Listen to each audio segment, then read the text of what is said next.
Hello guys, welcome back to the Spicy Sweet Design channel. This is going to be a quick review of the NECA Alpha Predator. So this one is a reissue for 2021.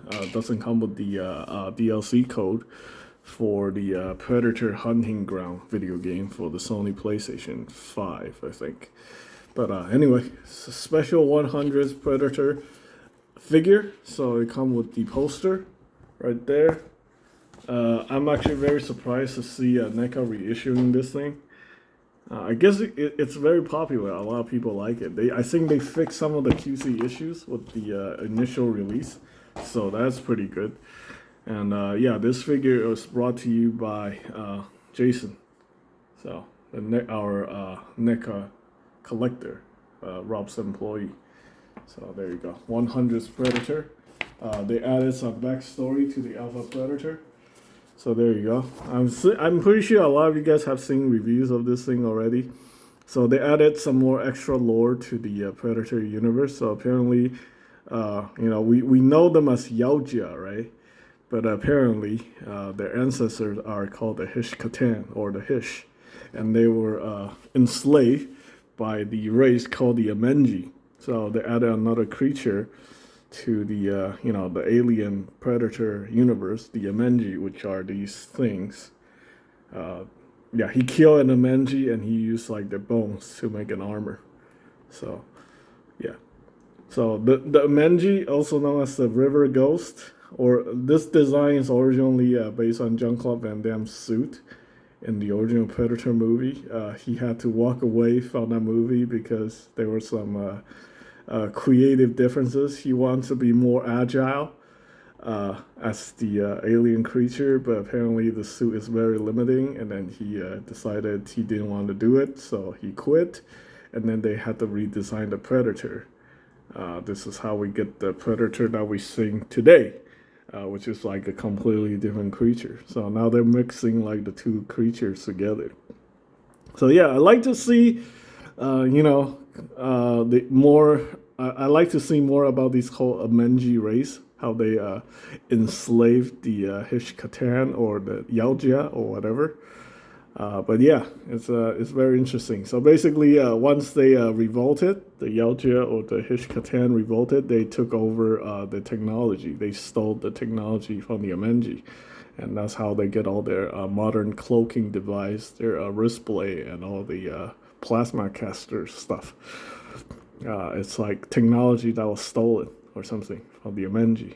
Anyway, this is a very cool looking figure, but you guys know what I have problem with is that like 90% of this figure is plasticized PVC. And yeah, that's why I don't want to touch this thing too much. I'm just gonna go over something. There are some parts that are hard plastic, which are ABS plastic. It's very easy to tell. Like the tip of these clothing, these have not been plasticized. So if you bend these, you're gonna break these. Same with these, I think. Yeah. If you flex them a little bit too much, they're probably gonna break. Maybe this part too, but majority of it is plasticized. All right, so let's go over accessories. We got the spear right here.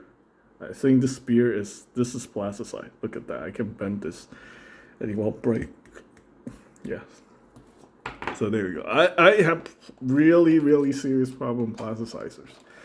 So anyway, we have the throwing star, which I think is not plasticized because I bet you if I bend this, this is gonna break. So that's good. Breaking is good. Because no, they sell these figures as adult collectibles. It says ages 17 plus. I think they should expect adults to be more gentle with their collectibles. I know some people are gonna manhandle their shit. Well, it's you can manhandle your shit or whatever. Like if you look at all the products that are made for the Asian market, it's like they're not plasticized, and they expect the user to be more gentle with something that's like more of an adult collectible than actually playing with it. So hey, it is what it is. So yeah. Anyway, I'm gonna stop ranting. I'm not gonna make this thing too long. So I'm not even gonna go through the articulation with this guy. Just showing you guys this. He's very tall. A lot taller than NECA Jason, and he's taller than my GFFMC Zaku 1 figure. This thing's like all nicely super non-plasticized plastic. So you can make a very nice looking figure without plasticized plastic. Only the hands are plasticized. Wow, you have something like this that is like all plasticized. Yeah. See, I don't have a problem handling this thing because I'm not going to be exposing myself to phthalates, endocrine disruptors and stuff like that. But with this thing, I'm going to have to wash my hands. Or I need to invest in some gloves before I start handling these things. All right, so you can take off the mask right here. You got his very ugly looking face. He has a very interesting look. It's a little bit more different than the usual predator, and he's pretty tall. And then we got these things, and then we got these claws that you can pop onto this thing and double as his wrist blade situation like that. This one you have to flip it over. There's a hole here, and then if not, you can just stick him on the back right there. Okay, and option hands right there, 2 gripping hands and 2 closed fists. So there you go. That's a quick review of it.